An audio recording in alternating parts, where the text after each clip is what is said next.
로마서 8장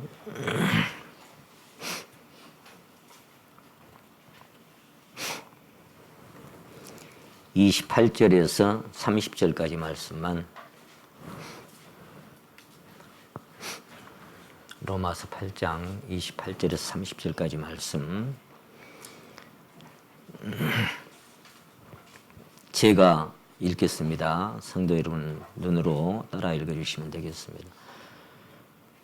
로마서 8장 28절에서 30절까지 말씀입니다.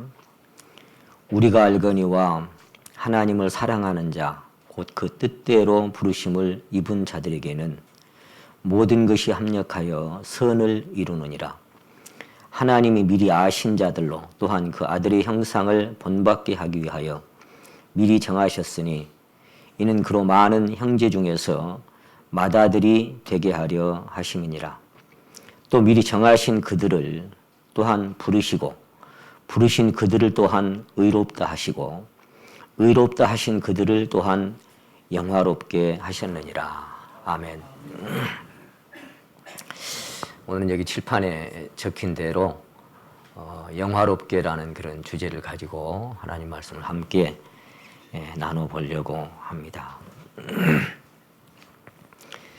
이 하나님께서 우리를 구원하시고 우리를 거듭나게 하셔서 그리스도 안에 불러주신 하나님의 이유가 여러 가지가 있겠지만 하나님이 우리를 불러주신 그 마지막 단계, 그러니까 우리가 어떻게 그 신앙의 마지막까지 가서 하나님의 원하시는 모습으로 우리가 변화되고 또 그런 신분으로 우리가 확정될 것인가 하는 것은 이 말씀에서 기록된 것처럼 여기 지금 30절에서 미리 정하시고 그리고 부르시고 의롭다 하시고 의롭다 하신 사람들을 영화롭게 하셨다. 그러니까 여기까지가 목적지인 것 같아요. 이렇게 영화롭게 되는 단계, 이 단계까지가.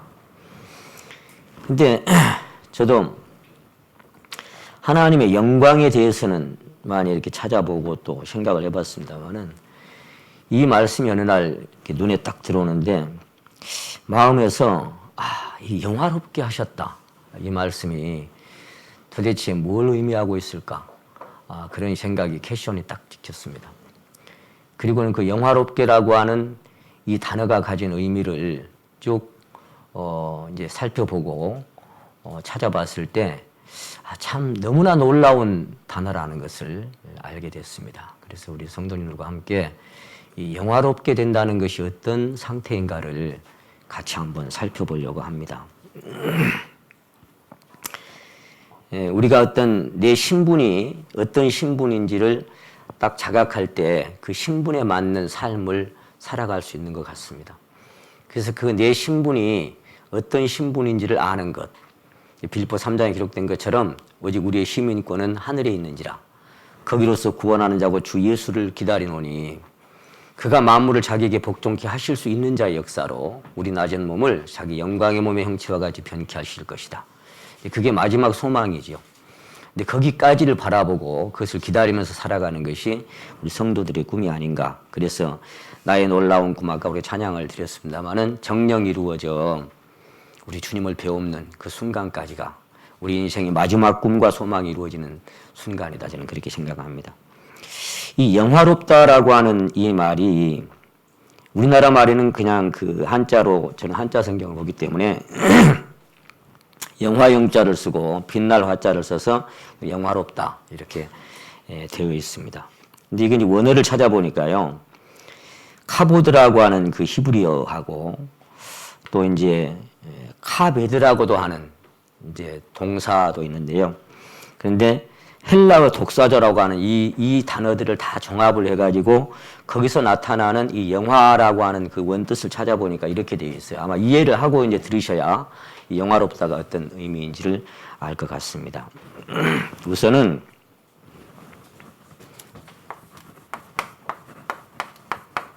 영광 그리고 영예. 이제 뭐 영화라는 단어는 여기 이제 그 쓰여 있습니다만은 영화.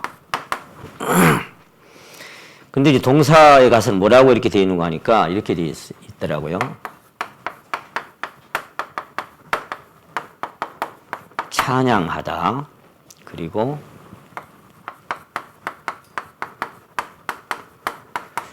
영광을 주다. 또는 영예를 주다. 이렇게 되어 있고 아주 많은 것을 포함하고 있었어요. 영광스럽게 하다. 또는 영예롭게 하다.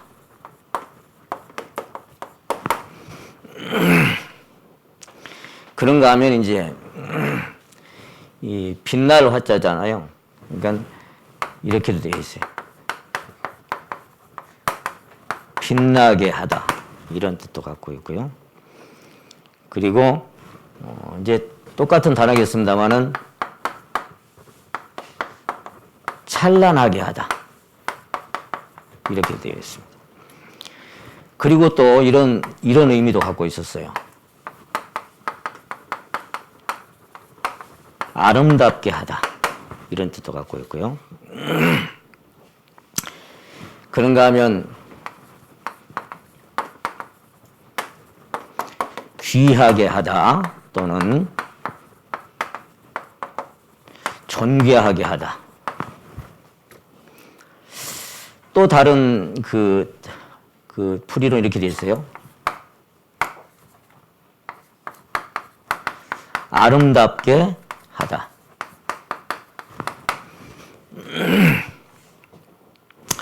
그 다음에 또 이렇게도 의롭게 하다. 이렇게도 되어 있고요. 밑에 잘 안 보이겠습니다만은 흠없게 하다. 흠없게 하다. 그리고 또 온전하게 하다. 그리고 또 거룩하게 하다.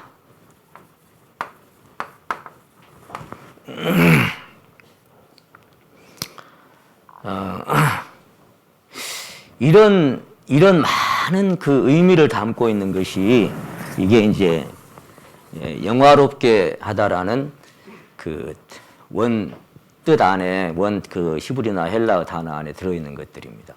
그것이 영화롭게. 근데 여기 지금 성경 말씀에 보니까 영화롭게 하실 거예요, 하셨다 그랬어요. 예. 의롭다 하시고 의롭다 하신 그들을 또한 영화롭게 하셨다 그렇게 돼 있어요. 그럼 여러분이 지금 이렇게 영화롭게 하셨다고 하신 이 하나님의 말씀 안에 놀라운 그 신분을 이 성경은 얘기하는데 영광스럽게 하고 영예롭게 하고 뭐 명예롭게 하고 아름답게 해주시고 흠없게 해놓고 귀하게 해놓고 온전하게 해놓고 그리고 거룩하게 해주시고 아름답게 하시고 의롭게 하시고 빛나게 하시고 이런 상태로 되어 있다는 사실 마음에서 이렇게 인정하신가요? 하나님 나를 이렇게 만들어 주셨다는 거. 이거는 어디서 이렇게 완성된 거냐면은 그리스도 안에서입니다. 그리스도 안에서 이렇게 완성이 된 거예요. 근데 왜 이렇게 해 주셨을까요? 왜 이렇게 해 주셨을까요? 왜 미천한 인생들을 이런 자리까지 승격시켜 주시고 올려 주셨을까요? 왜 그렇게 해놨을까요? 이것은 다른 말로 하면 사랑하기 때문입니다. 사랑하기 때문에 가장 사랑하는 사람에게 하나님의 가장 입혀주고 싶은 옷, 이것이 이런 모습이에요.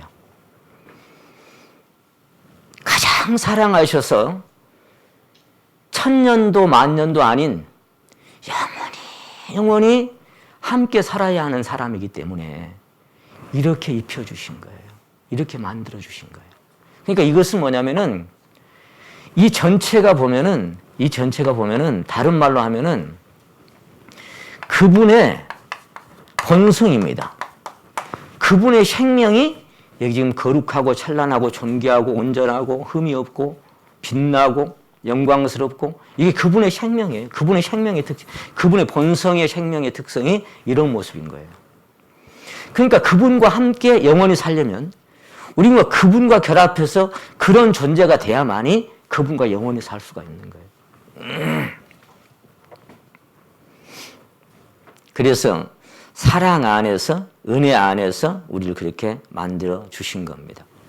지난번에 우리가 그 제사장의 직분을 얘기할 때 제사장이 하나님께 가까이 나아가서 하나님을 이렇게 섬기는데 하나님을 섬기는 사람이 자기가 어떤 것을 준비하고 자기의 의로움이나 깨끗함이나 자기 어떤 걸로 가지고 하나님께 나아갈 수 없다는 것을 살펴봤습니다. 그 성경에 우리가 그런 말씀을 찾아봤죠. 출애굽기 28장에서 제사장 직분을 행하게 하려고 아론의 자녀들을 아론의 지파들을 하나님이 택했어요.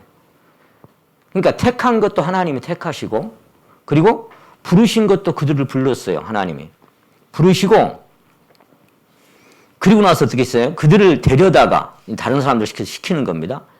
데려다가 그 사람이 만든 옷이 아니고 그들을 위해서 지어진 옷, 이미 준비된 옷을 물로 씻기고 씻는 것도 자기가 씻지 않아요.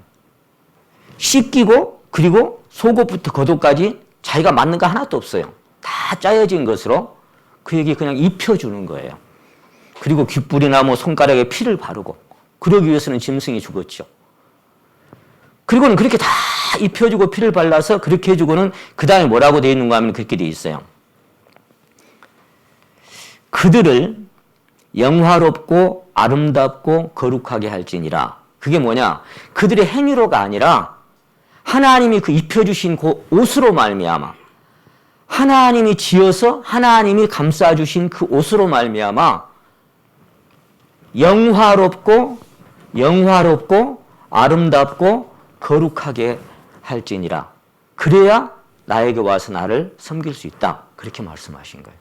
그러니까 제사장이 스스로 한 건 아무것도 없습니다. 지난번 우리가 이사야 61장을 찾아봤습니다마는 거기서 간증하기를 내가 여호와로 인하여 즐거워하며 여호와로 인하여 기뻐한다. 뭐 때문이시? 이는 그가 구원의 옷으로 이게 구원의 옷이에요. 구원의 옷. 이 그리스도라고 하는 옷으로 입혀진 것이 이런 모습인 거예요. 내가 입은 게 아니고 구원의 옷으로 내게 입히시며 의의 겉옷으로 내게 더하심이 그러니까 입혀주시고 더해주신 것이지 내가 막 찾아서 입고 내가 한 게 왜냐하면 인간의 행위라고 하는 것은 만물보다 거짓되고 심히 부패한 것이 마음입니다. 그래서 인간의 행위는 이사야가 기록했던 것처럼 나의 의가 내가 깨끗하다고 생각하는 그리스도로부터 나온 이것이 아닌 내가 만약에 어떤 선이나 그 의를 행해서 그것을 가지고 나아가려고 하면 그건 더러운 옷 같다 그랬죠. 그래서 그것을 입고는 하나님 앞에 아무도 설 수가 없는 겁니다. 그래서 민낯으로 하나님 갈 수가 없기 때문에 이렇게 아름답게 만들어줬는데 이 사랑이라고 하는 특성이 뭘까요? 사랑이라고 하는 특성이. 제가 거듭 말씀드립니다만은 사랑이라고 하는 특성은 베드로전 4장에 보시게 되면은 사랑은 모든 허물을 가리우느니라. 사랑은 모든 허물을 가리워줘요. 그리고 사랑은 모든 죄를 덮어버려. 그러니까 그 옷으로 가려져 버리면은 덮어버리면은 그것을 입고 아담이 가죽 옷을 입고 하나님과 교제할 수 있었던 것처럼 자기가 만든 무화과 나무 옷을 벗고 이파리 옷을 벗고 이것을 입어야만 하나님께 나아가서 하나님과 교제할 수 있는 그런 신분으로 완성될 수가 있는 것입니다. 그 사랑이 우리의 허물을 다 글쎄 보혈과 성령 안에서 가려버리고 덮어버리지 않는다면 우리는 눈꽃만큼도 민낯으로 하나님 앞에 나아갈 수가 없는 것입니다. 사랑 때문입니다. 그래서 요한서 4장에는 오직 하나님의 우리를 사랑하사 우리가 하나님을 사랑하는 것이 아니고 우리가 아직 죄인 되었을 때에 너 이렇게 하면 그때 내가 사랑해 줄게가 아니고 더러운 모습 그대로 돼지 똥내 나고 그 더럽고 그런 옷을 입고 와도 그냥 그대로 가서 이렇게 안아주신 거예요. 입을 맞춰주고 안아주면서 죽었다가 살아나고 이렇다가 얻어놓으라고 했던 것은 아가페라고 하는 그냥 조건 없는 무조건적인 사랑이 우리를 이렇게 만들어버린 거예요. 그러니까 우리가 이런 신분을 우리가 확고히 심령 안에서 믿음으로 가지고 있을 때, 확신하고 있을 때 정말 우리 내 스스로의 육적인 자존이 아니라 신앙인으로서의 자존감이 세상을 쳐다볼 때 어떻게 보여요? 세상 사람 날 부러워 아니하여도 나도 역시 세상 사람 부럽지 않네.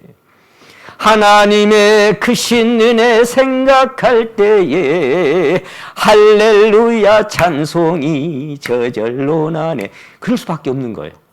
세상 사람 아무도 나 부러워하지 않아도 나 세상 사람 부러운 사람 한 사람도 없어요. 왜 그래요? 내 신앙의 자존감, 내 믿음의 자존감, 내가 지금 확고하게 서는 내 신분과 내 위치의 이 자존감이 모든 크리스찬들을 이렇게 심령에 가득 찼을 때 주변 사람들을 쳐다보면 불쌍하게 보일 수밖에 없죠.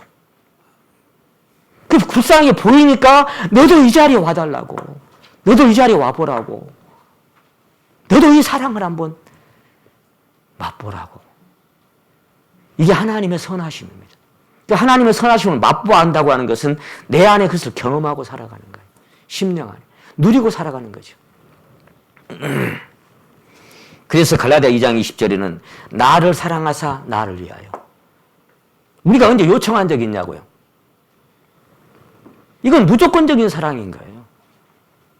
이건 어떻게 보면 일방적인 사랑인 거예요. 일방적인 사랑이기 때문에 내가 그 사랑을 받기 위해서 어떤 것을 하고 안 하고가 그게 전혀 의미가 없는 거예요. 우리가 아직 죄인 되었을 때에 그냥 일방적으로 사랑하셔서 우리 일방적으로 이렇게 영화롭게 만들어 주신 거예요. 이 신분을 자꾸 망각해버리니까 세상 사람들하고 그냥 같이 거기서 그냥 노닥거리고 세상하고 똑같이 살아버리는 거예요. 왜 그래요? 내가 누군지를 자꾸 잊어버려, 망각해버려. 내가 어떤 존재인지를, 어떤 신분인지를 모르는 거예요. 그래서 요한일서 3장에는 그렇게 말씀하셨습니다. 보라, 아버지께서 어떠한 사랑을 우리에게 주사 하나님의 자녀라 일컬음을 얻게 하셨는고 우리가 그러하다. 한번 생각해봐라. 우리가 어떤 사랑을 입고 살아가는 사람인지, 우리가 지금 어떤 존재로 우리 신분을 만들어 놓으셨는지를 우리 한번 생각해봐라. 그렇게 성경은 말씀하고 있습니다. 이런 자리에 갖다 두셨기 때문에 성경 아가서에 솔로몬은 그 술람의 여인을 보고 그렇게 얘기합니다. 내 주변에 왕비가 60명이나 있고 후궁이 80명이나 있고 시녀가 무수하게 많지만은 나의 비둘기, 나의 완전한 자는 너 하나밖에 없다 그런 거예요. 아니, 저는 그 말씀을 읽을 때 물론 열왕기상 10장이나 11장에 보면은 막 왕비가 700이고 그다음 빈장이 300이고 1000명이나 그으로 살았잖아요. 근데 솔로몬 주변에 왕비가 60명인데 보통 사람이겠냐고요. 왕비로 뽑힌 60명이. 보통 사람이 아니에요. 그리고 거기 후궁이 80명이라고 했는데 그 후궁 80명도 보통 사람이겠냐고요. 그래요. 그 중에 시녀가 무수히 많다 그랬기 때문에 아마 1000명이라고 얘기했던 것 같아요. 그렇게 많은 사람이 있는데 술람이 딱 한 사람한테 꽂혀가지고 나의 완전한 자는 또 뭐라고 했어요? 너는 어여쁘고 어여뻐서 아무런 흠이 없다. 이렇게 했어요.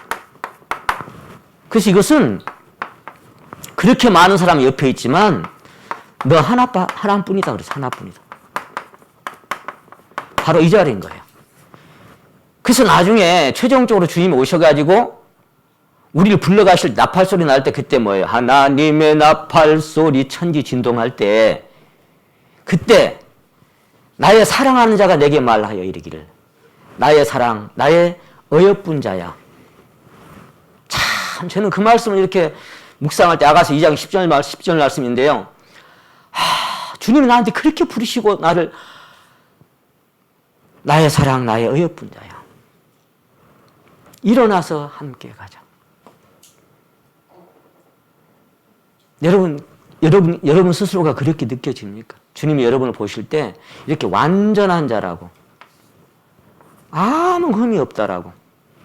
그래서 그런 자는 너 하나뿐이라고.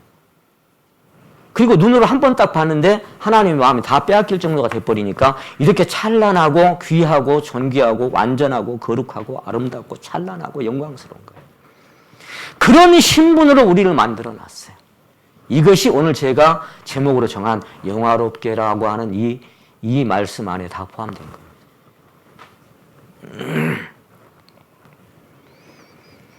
이유는 하나입니다. 왜 그렇게 했느냐 이 말이에요. 왜 그렇게 만들어 놨느냐 그 말이에요. 하나님의 사랑의 대상이기 때문에. 하나님과 같은 동격의 그런 신분으로 우리를 올려놓지 않고는 그분과 사귐을 이룰 수가 없기 때문에. 그래서 하나님을 이렇게 만들어 놓으신 거예요. 그것이 영화롭게 하셨다는 거예요. 여러분 사실은 영화롭다는 칭송을 받으실 분은 오직 한 분밖에 없습니다. 그분은 하나님이시고 영광과 존귀와 찬양을 받으시기에 합당하신 분입니다. 그래서 예레미야 17장에 보시게 되면은 영화로우신 보좌여 원시부터 높이 계시며 우리의 성소이시며 이스라엘의 소망이신 여호와여. 영화로우신 보좌여 원시부터 높이 계시며 우리의 성소이신 분이시오. 이분이 주님이시고 이분이 하나님이십니다. 또 시편 76편에 말씀하시기를 주는 영화로우시며 약탈한 산에서 존귀하게 하신도다. 영화롭고 존귀하신 분은 한 분밖에 없는데 근데 지금 누구한테 이렇게 해놨다는 거예요. 누구한테. 그분과 동일한 영화와 존귀로 관시신 한 분 그리스도 예수. 같은 동격이죠. 그건 세례 요한이 자백할 때 그랬죠. 내 뒤에 오시는 분은 성령으로 세례를 주실 분인데 나는 그분의 신발끈 만져드리기에도 감당치 못할 만큼 그렇게 존귀하신 분이 오신다. 그렇게 소개했습니다. 이분을 가리켜서 시편 8편에는 저를 천사보다 영화와 존귀로 관을 씌우시고 이렇게 한번 찾아봅시다. 그게 여기 누구를 이렇게 예표했을까요? 로마서 8장 접어두시고 시편 8편을 한번 찾아보세요. 하나님이 지으신 만물에 대한 것들을 쭉 얘기해 가시다가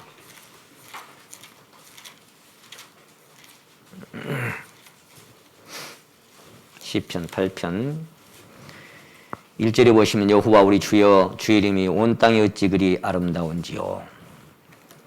주의 손가락으로 만드신 주의 하늘과 주의 베풀어 주신 달과 별들을 보니 사람이 무엇이간데 주께서 저를 생각하시며 인자가 무엇이간데 주께서 저를 권고하시나이까. 저를 천사보다 조금 못하게 하시고 영화와 존귀로 관을 씌우셨나이다. 그럼 여기서 여러분 영화와 존귀로 관을 씌우셨나이다 그랬는데 그 영화와 존귀로 관을 쓰셨던 분이 먼저 누구셨어요? 히브리서 2장에 한번 갑니다. 히브리서 2장. 이 말씀을 인용해서 히브리서 기자는 이렇게 표현하고 있습니다. 히브리서 2장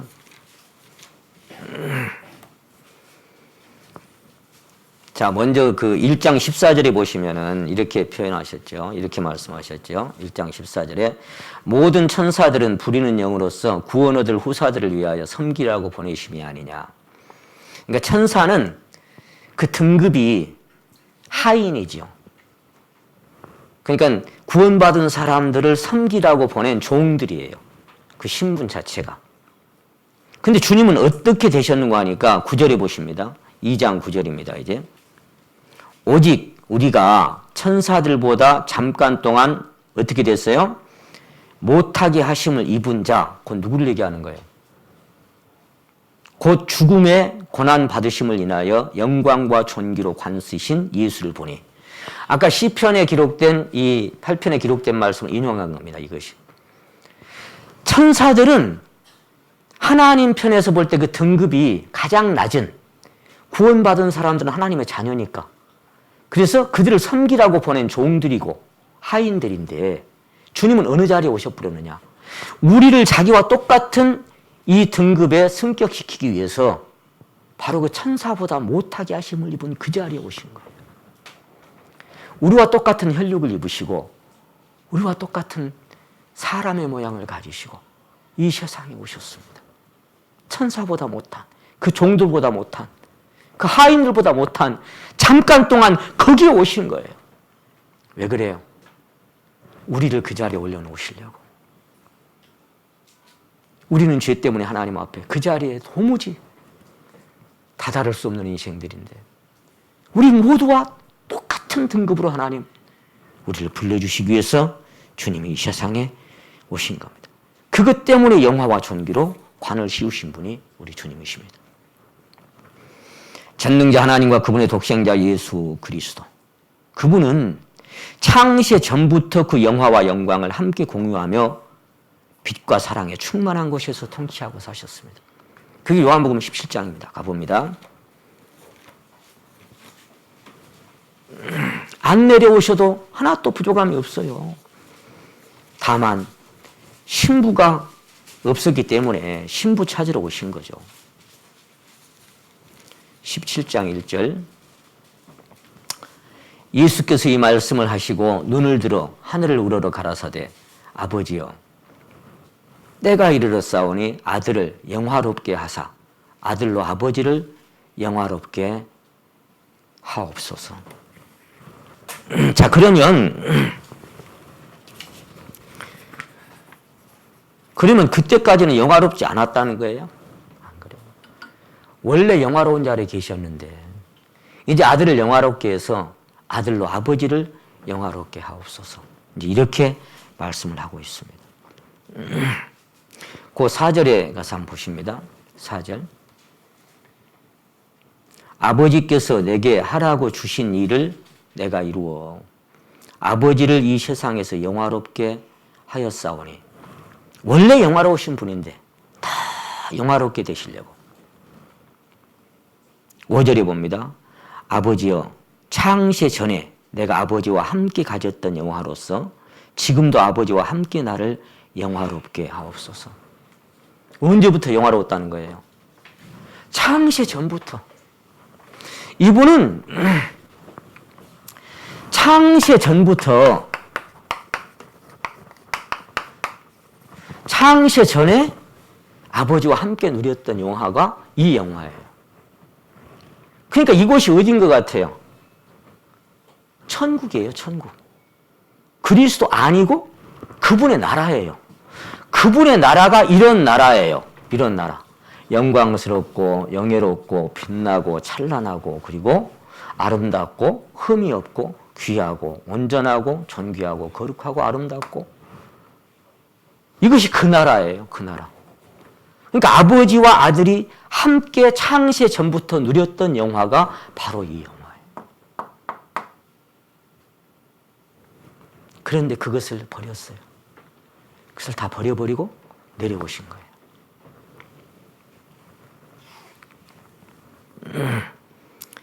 창세 전부터 그분들은 사랑을, 그 17장 그 뒤에 가서 24절에 한번 보십니다. 24절. 아버지여 내게 주신 자도 나 있는 곳에 나와 함께 있어 아버지께서 창세 전부터 나를 어쨌어요? 사랑하심으로 내게 주신 나의 영광을 저희로 보게 하시기를 원하옵나이다. 뭘 지금 원해서 이렇게 하신 거예요? 그분의 신부되고 몸된 교회를 탄생시키고 그들을 통해서 다 영화롭게 되시기 위해서. 그래서 이 세상에 그분이 오신 겁니다. 그러니까 창세 전부터 그분들은 그 나라에서 사랑을 나누셨고 이 나누신 이 사랑을 우리에게 나눠주시려고 오신 거예요. 그 옆에 보세요. 23절.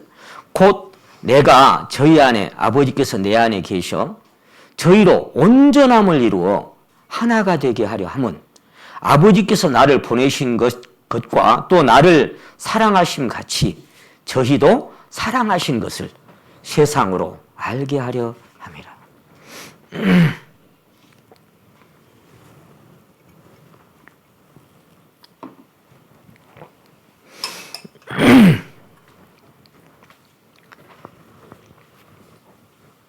아들을 세상에 보내셔서 그 아들 안에서 그 아들 안에 들어온 사람들을 사랑하신 것을 그들도 깨달았으면 좋겠어요. 그래서 그렇게 아버지와 아들이 하나가 딱 돼서 완전함을 이루는 것처럼, 그런 것처럼 너희들도 그리스도와 연합하고 하나 돼서 내가 너희 안에 너희가 내 안에 있어.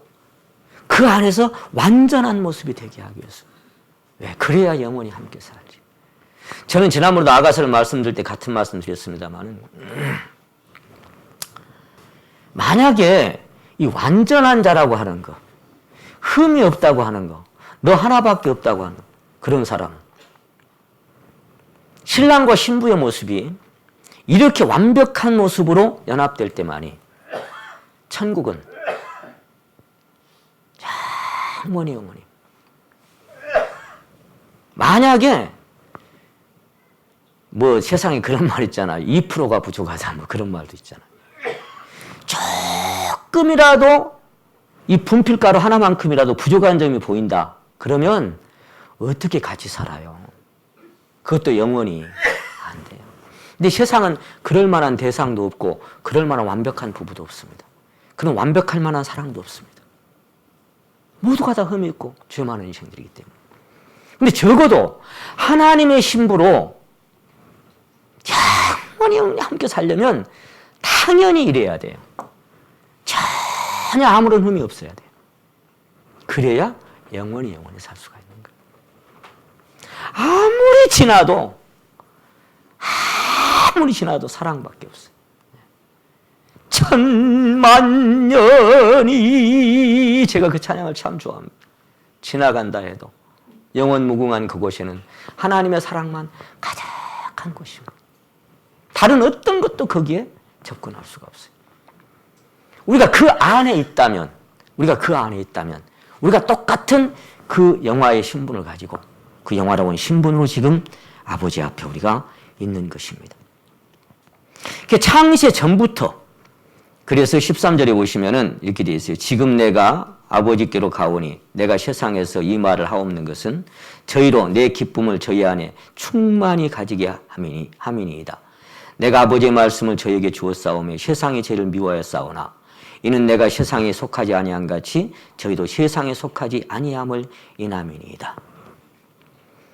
세상과는 전혀 다른, 그래서 교회라고 하는 게 뭐예요? 교회라고 하는 게 원뜻이 고린도전서에서 교회라고 하는 것은 에클레시아다 그랬죠. 에클레시아라고 하는 것은 불러내어 모아놓은 무리다 그랬죠.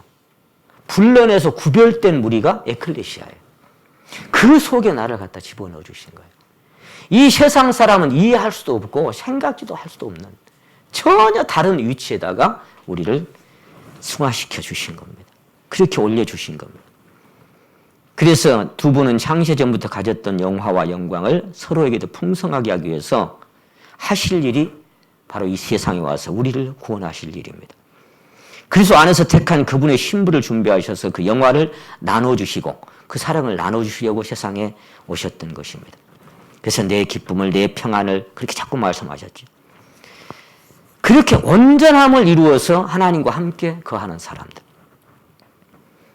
그래서 그리스도는 하나님의 영광의 광채시요 그 본체의 형상이라고 히브리서 1장 3절에 기록하고 있습니다. 하나님의 형상, 하나님의 본체, 그 사실 하나님이시지요. 그러나 창세 전부터 작정된 아버지의 뜻 안에서 저와 여러분을 저 영화로운 자리에 들어가게 하시기 위해서 하나님의 동등됨을 취하지 아니하시고 오히려 자기를 비워서 종의 형체를 입으시고 이 땅에 오셔서 십자가를 지셨습니다. 이 자리로 우리를 승격시키기 위해서 빛나고 높은 보좌와 그 위에 앉으신 주 예수 얼굴 영광이 해같이 빛나네. 27장 찬송을 늘 우리가 제가 설교를 할 때마다 항상 27장을 안 빠지고 넣습니다. 왜냐하면 그 찬송이 의미하는 그 뜻이 너무 귀한 거예요. 지극히 높은 위엄과 한없는 자비를 무천사 소리 모아서 늘 찬송 드리네. 찬송 안 드릴 수가 없죠. 늘 찬송 드리네. 근데 그 높은 보좌에 계신 그분이 왜 오셨다고요? 영죽을 나를 살리려 그 영광 버리고 그 부끄러운 십자가 날 위해 지셨네. 그 자리 다 버려두고 영축을 나를 위해서 그 부끄러운 십자가 지고 가셨어요. 나와 함께 그 안에서 같이 죽고 같이 못 박혔어요. 저는 그 마지막 때를 드릴 때 참 가슴이 뜨거워서 울 때가 많았는데요.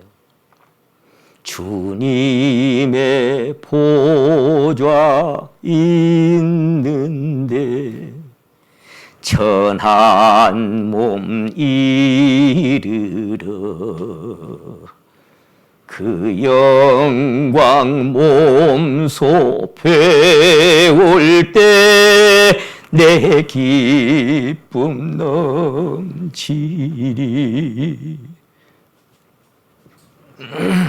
주님의 보좌 있는데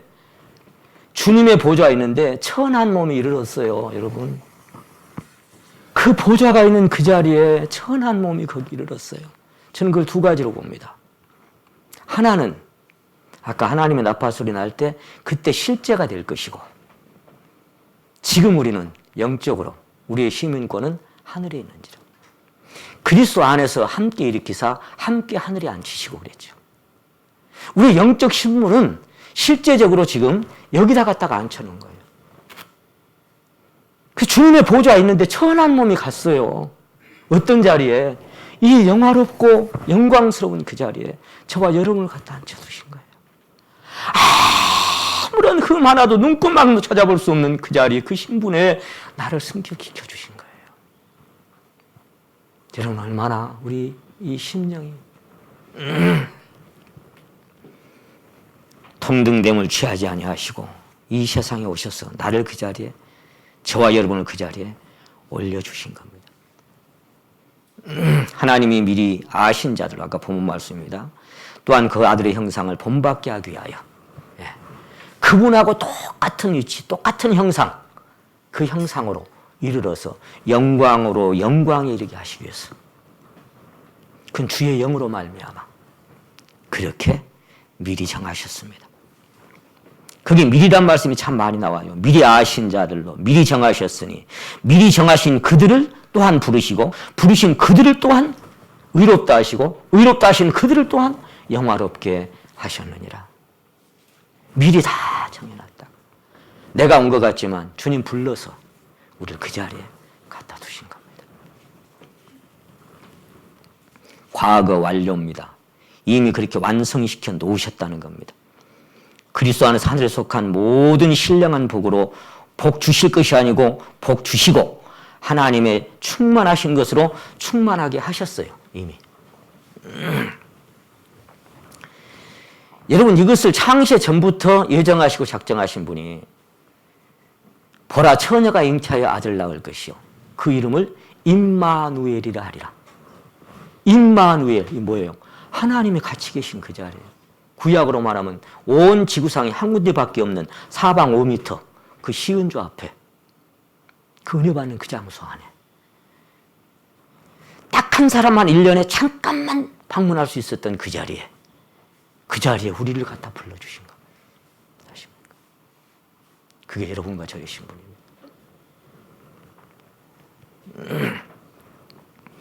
이는 한 아기가 우리에게 낳고 한 아들을 우리에게 주신 바 되었는데 그 어깨에는 정사를 메었고 그 이름이 뭐예요?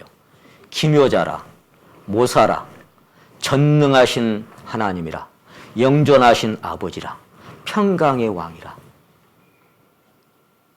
바로 그분과 동등된 그 자리로.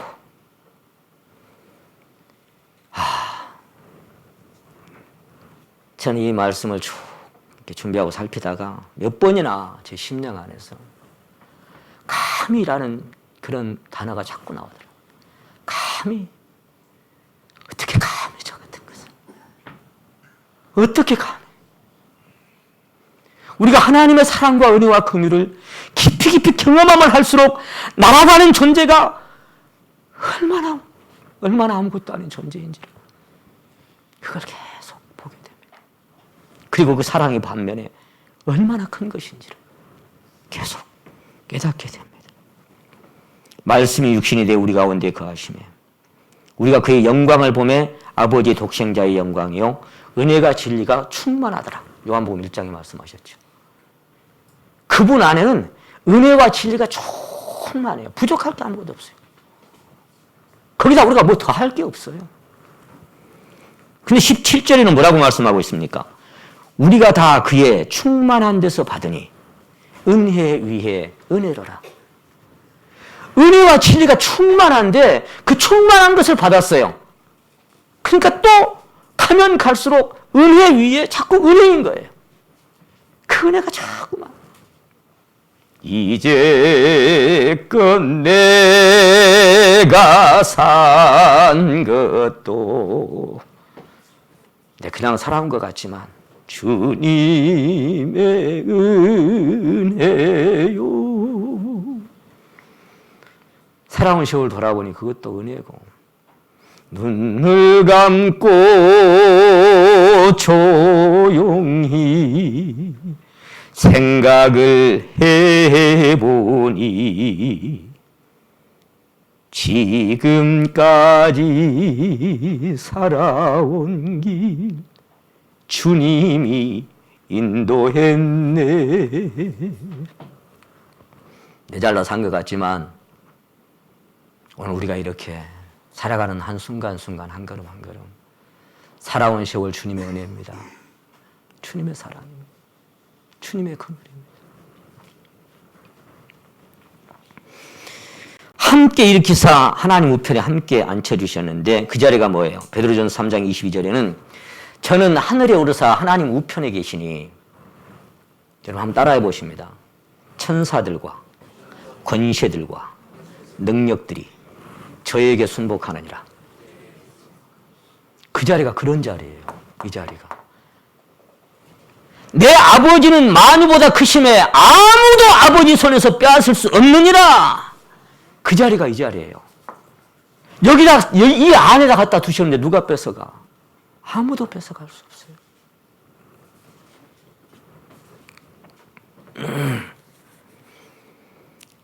이 자리가 어떤 자리냐면은 지난번 수요일 날 우리 연예계 전사님께서 한나에 대한 말씀을 장은혜롭게 잘 전해주셨습니다만 그가 사무엘을 얻고 나서 막 찬양한 그 내용 중에 그런 대목이 나옵니다. 가난한 자들을 진토에서 일으키시며 빈핍한 자를 거름떠에서 드사 존귀한 자들과 귀족들과 함께 하시고 영광의 위를 차지하게 하시는도다. 바로 그 자리입니다.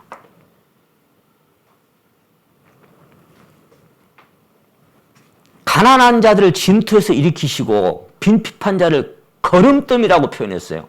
거름뜸에서 들어 올려가지고 귀족들과 함께 앉아있게 하셨어. 바로 그 자리에다가 어떤 자리? 이 영화롭게 한 자리에다가 나를 그 자리에 갖다 두셨어요.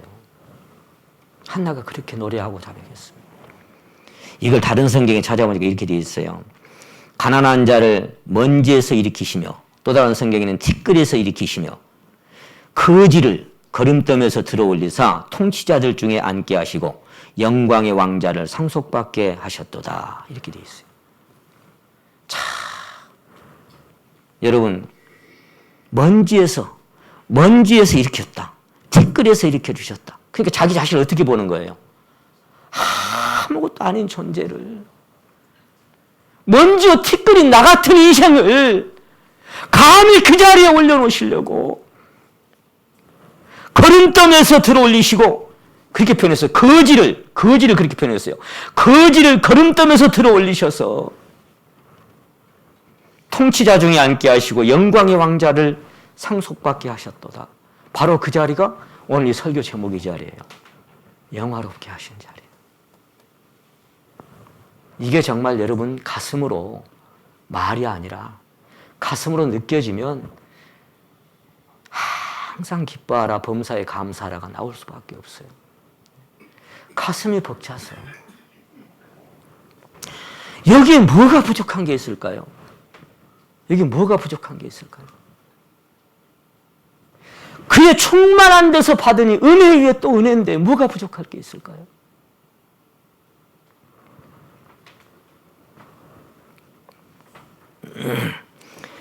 그러므로 다윗은 이 사실을, 여호와여 사람이 무엇이간데 주께서 저를 알아주시며 인생이 무엇이간데 주께서 저를 생각하시나이까. 사람은 헛것 같고 그의 날은 지나가는 그림자 같습니다. 참, 가만히 생각해 보니까 인생이 뭔데 도대체, 사람이 뭐간데, 만물보다 거짓되고 힘이 부패한 것은 인간의 마음인데,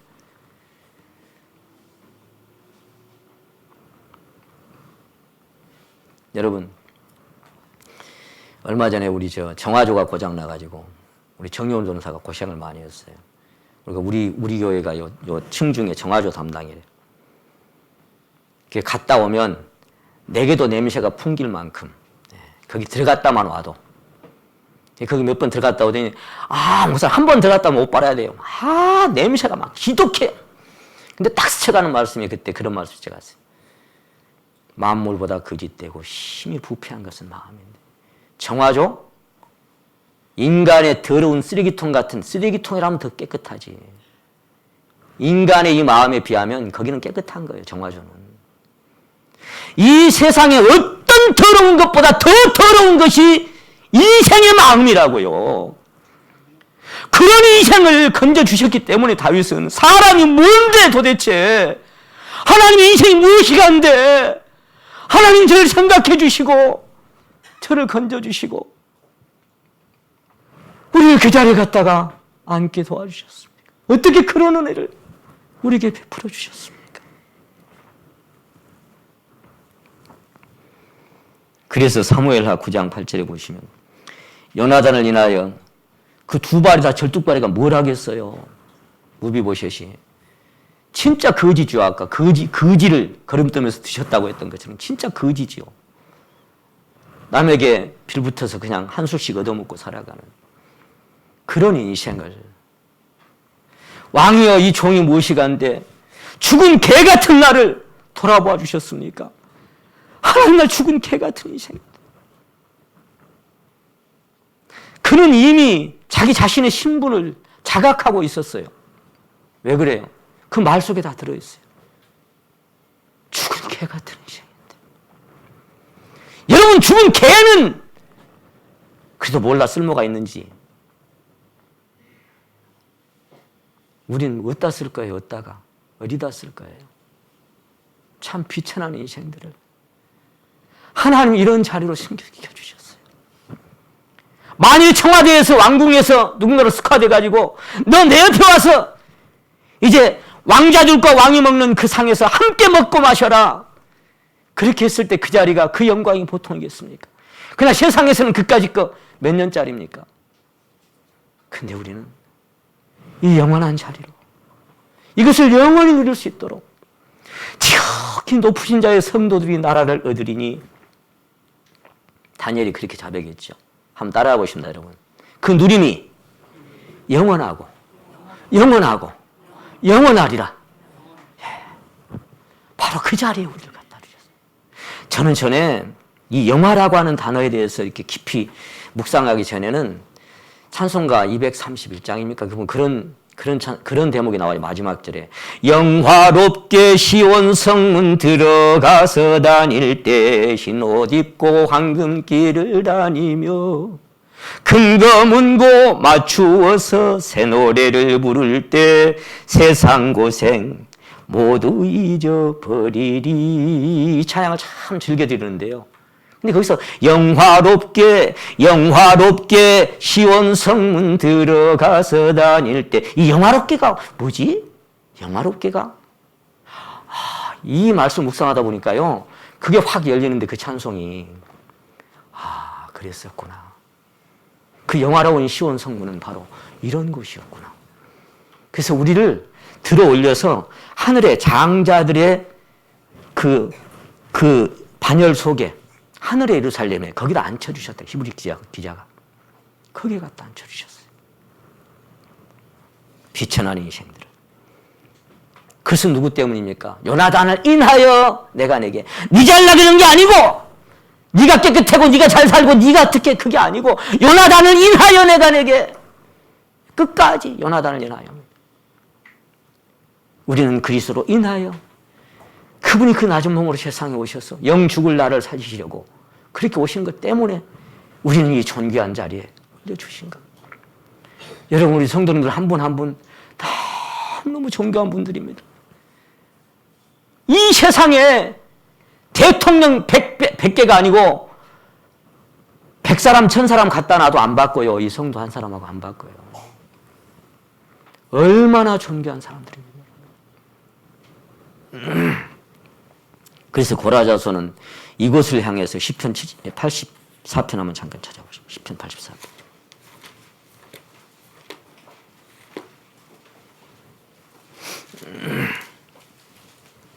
이곳이 어떤 곳인지를 이 사람도 자각을 한 것 같아요.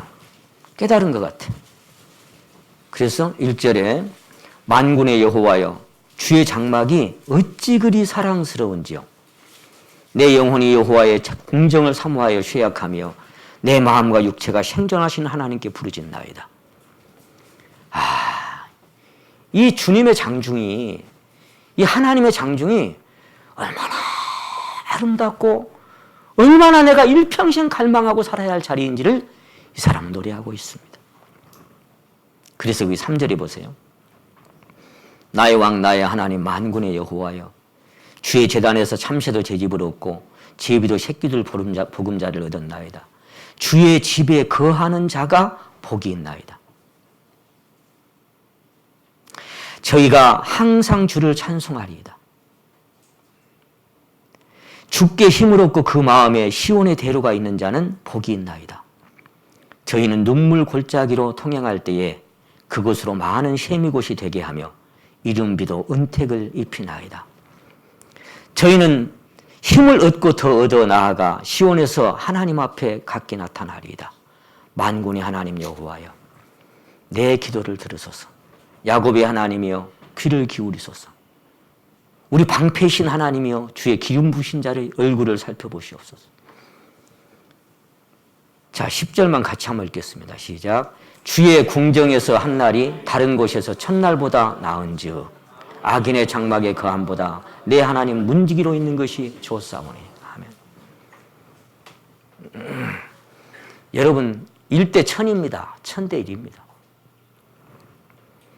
그곳이 어떤 곳인지를 아는 사람은, 그 장중에 거하는 것이 얼마나 영화로운지를 마음에 자각한 사람은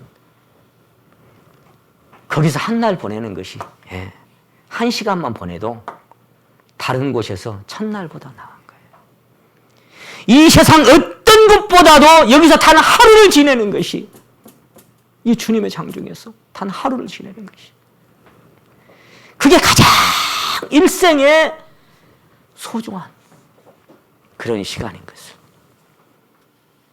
그래서 다윗은 형제가 연합하여 통과하며 어찌 그리 선하고 아름다운고. 머리에 있는 그 기름이 아론의 수염에 흐른 것 같고 헐몬에서 산들이 내린 것 같은데 거기서 여호와께서 복을 명하셨나니 곧 영생이로다 그랬어요. 다윗은 형제가, 제가 지난번에 그런 말씀 드렸습니다마는 그렇게 형제가 연합하여 동거하면 아름답다고 말할 만한 그런 위치가 못 돼, 사실. 형님들 7명한테 다 무시받았잖아요. 내 부모도 나를 버렸거니와 그랬잖아요. 그렇게 살았던 사람이지만 하나님의 마음에 합한 사람이기 때문에 그렇게 고백할 수 있었어요. 형제가 연합하여 동거함이 어찌 그리 선하고 아름다운고, 그렇게 말할 수 있어요. 바로 그 자리가 여호와의 궁정입니다. 이 궁정 아닙니다. 여기에 거하고 내가 날마다 이제 실제로 이루어지는 그날까지 내 심령으로 항상 그것을 누리면서 살아가는 사람들, 이것이 하나님의 성도들입니다. 다윗은 얼마나 이곳을 아름답게 표현했냐면은 27편 한번 봅니다. 27편. 제가 지난번에 청년회, 중부지역 청년회를 하는데 내 옆에 그 여수교회에서 온 형제 하나가 앉았어요. 식사를 하는데 그래가지고 이 시온 형제가 앉았는데 갑자기 이렇게 물어요. 목사님은 요즘 어떤 말씀이 가장 마음에 와서 닿는가요? 그래요. 그래서 내가 요즘 그 때를 따라 다 다르긴 다르지만 요즘 와서 가장 마음에 닿는 거는 시편 39편 9절이다. 그랬더니 그 뭔 말씀인데요?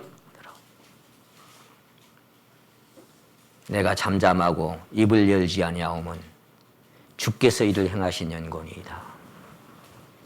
내가 살아온 인생살이가 보니까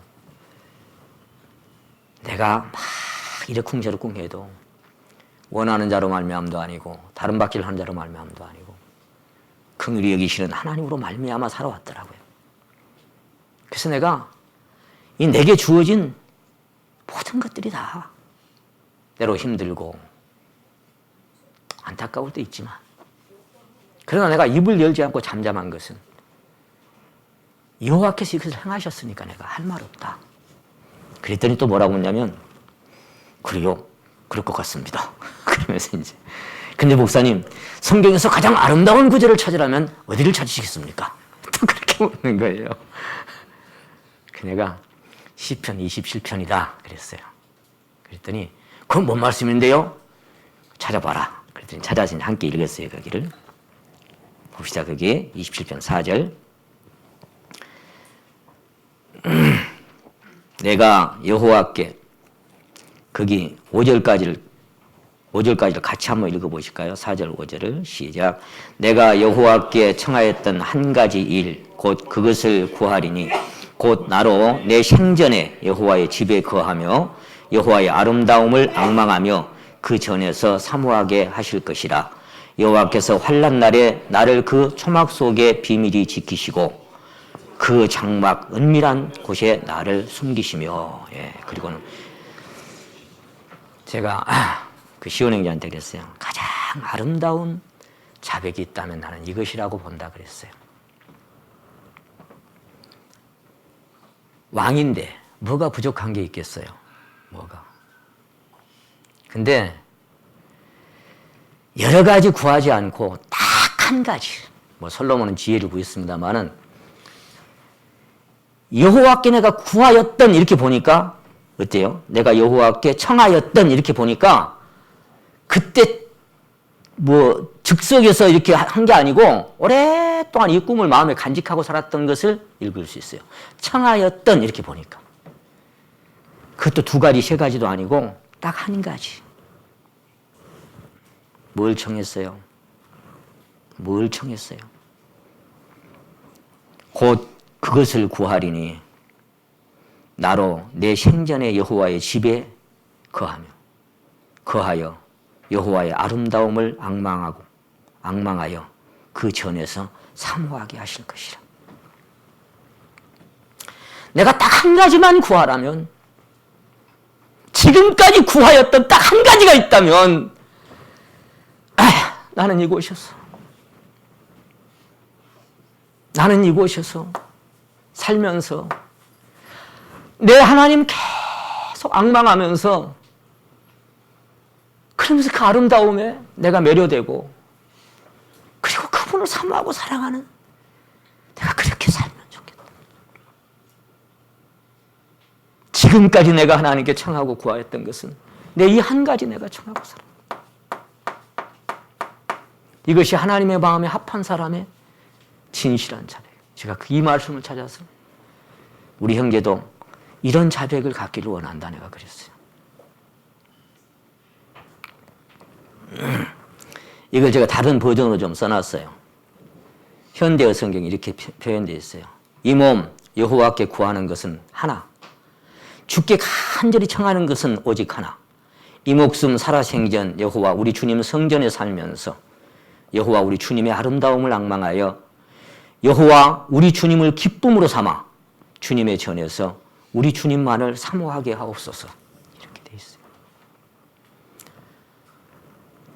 참 어떻게 이렇게 자백할 수 있었을까? 이 몸 여호와께 구하는 것은 하나, 주께 간절히 청하는 것은 오직 하나. 이 목숨 살아생전 여호와 우리 주님 성전에 살면서 여호와 우리 주님의 아름다움을 앙망하며 여호와 우리 주님을 기쁨으로 삼아 주님의 전에서 우리 주님만을 사모하게 하옵소서. 제가 그래서 시온 형제한테 가장 아름다운 구절이 있다면 나는 이 구절이라고 생각한다. 물론 시편 23편도 아름답죠. 이 아름다운 자백. 세 번역이 이렇게 되고 있어요. 주님, 나에게 단 한 가지 소원이 있습니다. 나는 오직 그 하나만을 구하겠습니다. 여호와의 전에 가면서 하나님을 살아가는 것. 또 다른 성경에는 내가 주께 간절히 구하는 오직 한 가지는 이것입니다. 그렇게 이어지고 있습니다. 여러분은 이 간증이 여러분 가슴에 어떻게 와서 닿나요? 여러분의 영혼 안에 이 다윗의 간증이 어떻게 와서 부딪히고 있습니까, 지금? 거리가 뭡니까? 이 말씀과 거리가 저만큼 뭡니까? 아니면 실제입니까? 아니면 그렇게 갈망하고 있습니까? 아까 고라자손처럼. 거기서 제비도 새끼를 얻고 참새도 새끼들 보금자를 얻었는데 내가 그 장중에서 살아가는 거야. 현실은 뭐예요? 눈물 골짜기죠. 그래서 이런 곳에 살면서 그 주님의 전능자의 날개 그늘에 살면서도 때로는 또 어땠어요, 다윗은? 시편 55편에서 내가 날개가 있으면 비둘기처럼 멀리 날아가서 좀 쉬고 싶다. 괴로울 때는 어째요? 그러니까 그 두 가지가 병행되는 거죠. 가슴에는 이게 누려져. 때로 괴로울 때는 뭐예요? 아, 벗어나고 싶다, 이 환경. 내가 비둘기처럼 날개만 있다면 멀리 날아가서 내가 쉬고 싶은데 날개가 없어서 내가 날아갈 수가 없구나. 그 괴로운 심정도 또 같이 있는 거예요.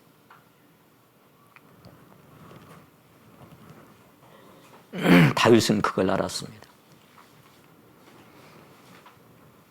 기름을 머리 위에 바르시는 주님, 평생의 선하심과 인자함 따르리니.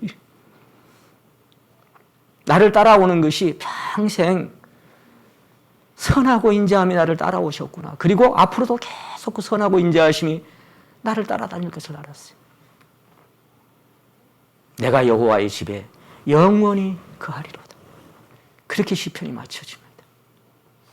여러분, 이런 자리에 우리를 승격시킨 우리 주님의 그 사랑, 주님의 긍휼, 바로 그 자리가 오늘 설교 제목입니다. 영화롭게 하셨습니다. 그 앞절 말씀을 다 드려야 이 설교가 완성이 되는데 다 못 드렸어요. 그래서 그건 또 다음에 하나님 또 기회를 주시면 앞에 부분에 대해서 또 말씀을 드리기로 하고요. 본문 말씀 읽고 마치겠습니다. 로마서 8장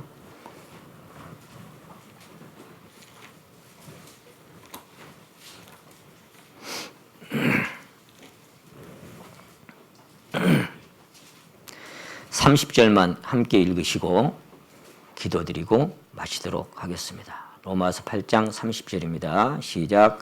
또 미리 정하신 그들을 또한 부르시고 부르신 그들을 또한 의롭다 하시고 의롭다 하신 그들을 또한 영화롭게 하셨느니라. 아멘. 기도드리겠습니다.